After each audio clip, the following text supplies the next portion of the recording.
महोदय, जो यह बजट प्रस्तुत हुआ है वह देश का एक ऐसा नया चित्र उपस्थित करता है जो चित्र उम्मीद का है, आशा का है, सफलता का है। इसमें नए कर ज्यादा नहीं लगाए गए हैं और जो थोड़े से कर लगाए भी गए हैं वे इस ढंग से लगाए गए हैं कि सभी लोगों पर उसका बोझ पड़ता है। इससे भी उनको निराशा हुई है। दूसरी बात जिससे उनको निराशा हुई है यह है कि 1-2 वर्ष देश को लेन देन के मामले में कठिनाई का सामना करना पड़ा था। योजना को कठिनाई में पड़ना पड़ा था, वह कठिनाई दूर हो गई है और मैं सदन की तरफ से उन देशों का धन्यवाद देना चाहता हूं, उन देशों के प्रति आभार प्रदर्शित करना चाहता हूं जिन्होंने हमारी इस कठिनाई को दूर करने में आगे बढ़कर हाथ बटाया है। मेरे मित्रों को इससे निराशा हुई है कि विदेशी सहायता बहुत ज्यादा और तेजी से पहुंच रही है और हमारी जो कठिनाई दूर हो गई है इससे उनको परेशानी हुई। कम्युनिस्ट इसलिए भी परेशान हैं कि पिछले 1-2 वर्षों में देश की पैदावार बहुमुखी ढंग से बढ़ी है, औद्योगिक पैदावार बढ़ी है। यह उनके लिए निराशा का कारण बना है। उनकी निराशा इसलिए भी बढ़ी है कि उनका मालिक, उनका मित्र हमारे देश की सीमा पर जब फौज लेकर खड़ा है और जब देश पर खतरा है तो क्यों देश की आर्थिक हालत, क्यों देश की वित्तीय हालत तथा दूसरी हालत इतनी अच्छी हुई है और क्यों इतनी अच्छी छवि उभरी है। लेकिन उनकी निराशा हमारी सबसे बड़ी आशा है, उनकी असफलता हमारी सबसे बड़ी सफलता है। मैं समझता हूं कि उनके भाषण हमारे वित्त मंत्री महोदय के लिए सबसे बड़े बधाई के भाषण हैं। 2-3 और चीजों की ओर मैं आपका ध्यान दिलाना चाहता हूं। उनकी ओर दूसरे माननीय सदस्यों ने भी आपका ध्यान दिलाया है।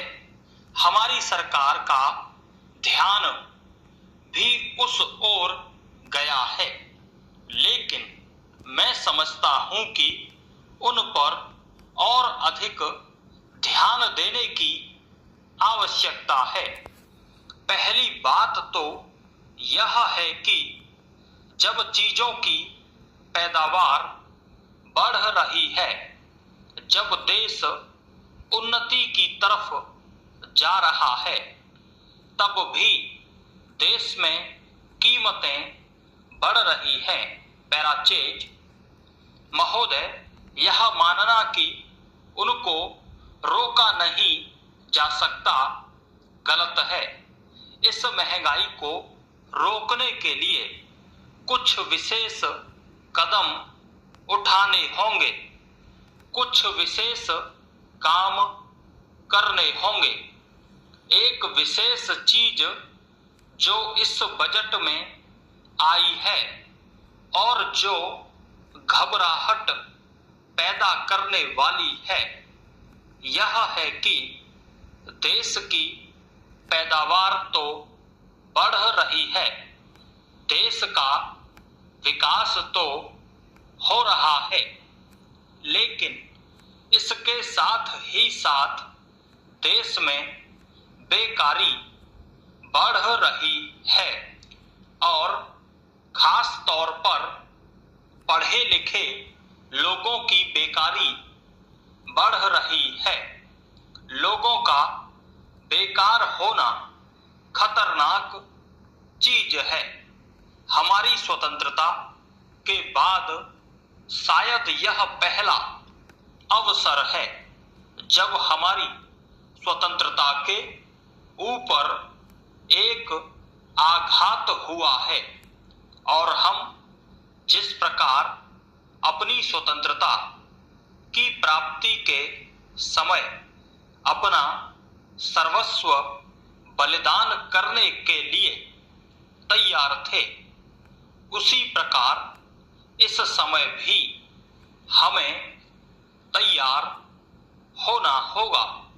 माननीय प्रधानमंत्री जी के मत से मैं सर्वथा सहमत हूं कि यह एक ऐसा अवसर है जिस अवसर पर कि इस देश की प्रतिनिधि संस्था जो यह लोकसभा है, उसे इस संबंध में अपनी स्पष्ट राय देनी है और उस राय को देने के बाद हमें उस राय के अनुसार सरकार जो भी कार्रवाई करे उसमें सरकार को पूरा सहयोग भी देना है।